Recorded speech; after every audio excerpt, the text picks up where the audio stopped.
L'effervescence et les surenchères verbales qui animent actuellement notre scène politique ne sont pas à la hauteur des attentes de nos concitoyens. Nous devons tous être interpellés quand la tranquillité du pays peut s'en trouver affectée. À ce propos, la question de la création d'un parti unifié de la mouvance présidentielle fait partie du jeu politique.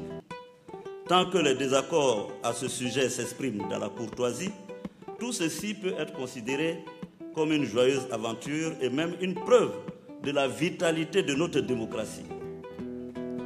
Mais quand les débats tournent à la crispation, voire à l'hostilité, cela réveille de vieilles peurs enfouies.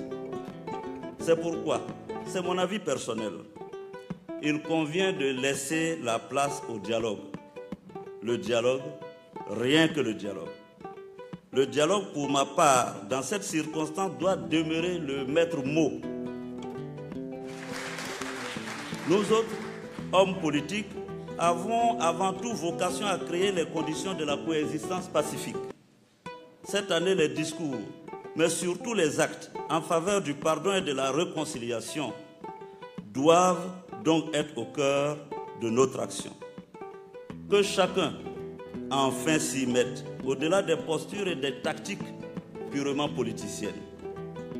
Je m'engage pour ma part à y consacrer mon énergie.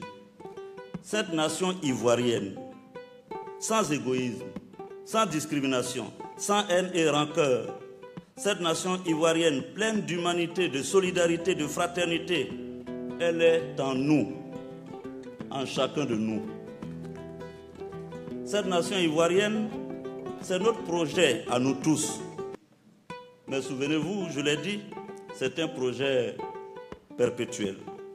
Un projet que nous devons de servir avec dévouement pour nous, mais surtout pour nos enfants et pour tous ceux qui, après, auront, je l'espère, l'immense fierté de le poursuivre.